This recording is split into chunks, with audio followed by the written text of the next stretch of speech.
اور تو اپنے رب سے راضی ہو جا. آجا آجا اپنے رب کی رضا میں. اے نفس مطمئنہ, تو نے میری مقدس ذات پر اطمینان کیا, تو نے دنیا کو چھوڑ دیا, تو نے جس میں ظاہر کو میرے لیے متاثر کیا, اور تو اپنے رب کی رضا کے لیے مختلف مصیبت اور مسائل کو جھیلتا رہا. آج میں تجھ سے راضی ہوں. راضیۃ مرضیہ فادخلی فی عبادی فادخلی جنتی.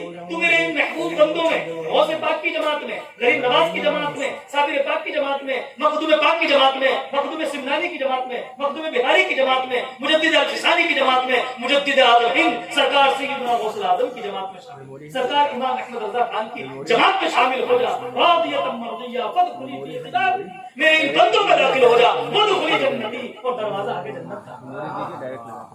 کسی کو یہ مجدے جان فضا حیات ہی میں سننے کو مل جاتا ہے. کچھ ایسے ہوتے پیدا وقت ہوتے ہی ان کو یہ مجدہ ملتا ہے, اور اللہ تعالیٰ ان کو ولیوں کی جماعت میں قبول کر لیتا ہے. کسی کو جوانی میں مجدہ سننے کو ملتا ہے, کسی کو ضعیفی میں ملتا ہے, کسی کو نوجوانی میں ملتا ہے, کسی کو وقت موت ملتا ہے, کسی کو قبر میں ملتا ہے, اور کسی کو حشر میں ملے گا, اور یوں کر کے کسی کو جنت کے وقت جانے کے وقت.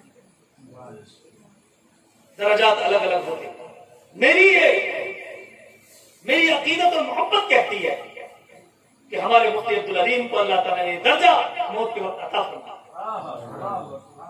کیونکہ اس وقت نوجوانی کی موت اور پھر ایسے حادثے میں اگر ہو تو میرا اندر سے دل کہتا ہے کہ وہ یقیناً شہید ہے, یقیناً وہ شہید ہے.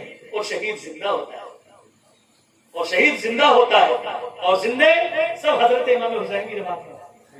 یہ سب شہید امام پاک کی جماعت میں ہوں گے, رسول پاک کی جماعت میں ہوں گے, غوث پاک کی جماعت میں ہوں گے, صابر پاک کی جماعت میں. اور وہ تو ایسے عاشق غوث تھے, جیتے اٹھتے بیٹھتے چلتے ہر وقت یا شیخ عبد القادر جیلانی شہید اللہ, یا شیخ عبد القادر جیلانی شہید اللہ, یہ ان کے ورد زبان. ہمارا وقت وہ یہ ورد کرتے تھے, اور اس ورد کی برکت ہے کہ اللہ نے ان کو شہادت کا مقام عطا فرمایا. سمجھے میرے بھائی؟ تو ذائقے کا مطلب کیا ہے؟ ذائقے کا مطلب یہ ہے کہ انسان مرتا نہیں, ذائقہ چکھتا ہے. اگر آپ کا گناہوں سے مزاج پاک ہے, صاف ہے, تو وہ موت اسے مارتے نہیں, بلکہ وہ موت کو پچھاڑ کر اپنے خدا سے مل جاتا ہے. اسے کیا مارے گا, وہ تو زندہ ہوگا. ایسے لوگ بہانہ تو کچھ نہ کچھ ہوتا ہے, موت کا کچھ نہ کچھ تو بہانہ ہوتا ہی ہے.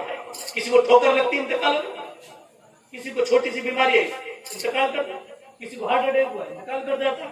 دنیا میں بہانے تو کچھ نہ کچھ بنتے ہی ہیں موت آنے کے, لیکن آخرکار یہ حقیقت پر مبنی ہے یہ بات کہ موت سب کو آنی, موت کا ذائقہ چکھنا. اب کوئی اپنے مزاج کو ہر بیماری, گناہ کی بیماری سے صاف کرتا رہا اور بیماریوں سے پاک ہو گیا, تو اسے کھینچنا نہیں پڑے گا, اسے جسم سے کھینچنا نہیں پڑے گا اس روح, بلکہ وہ تو نکل کے پہلے ہی تیار ہے, وہ تو پہلے ہی تیار ہے اپنے رب کی بارگاہ میں جانے کے لیے. اسی لیے تو اس دن کو, جس دن کسی اللہ کے ولی کا وصال ہوتا ہے, ہم عرس کا دن کہتے ہیں.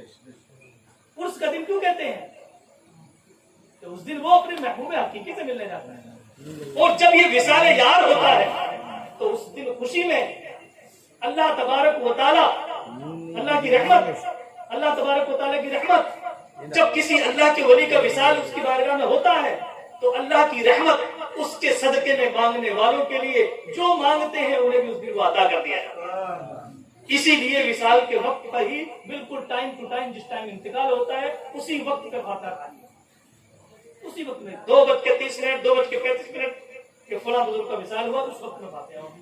اب جو عقل کے اندھے ہیں, جو لوگ اس رمز کو نہیں جانتے, وہ سوال کرتے ہیں یہ کیا سنیوں نے ڈرامے کر رکھے, 3:30 پہ انتقال ہو, اسی وقت ہوگی. ابے بے وقوف, جب کوئی دورا بنتا ہے اس سے کہتا اللہ کی راہ میں, تو اس دن دونوں ہاتھوں سے لٹاتا کہ نہیں لٹاتا.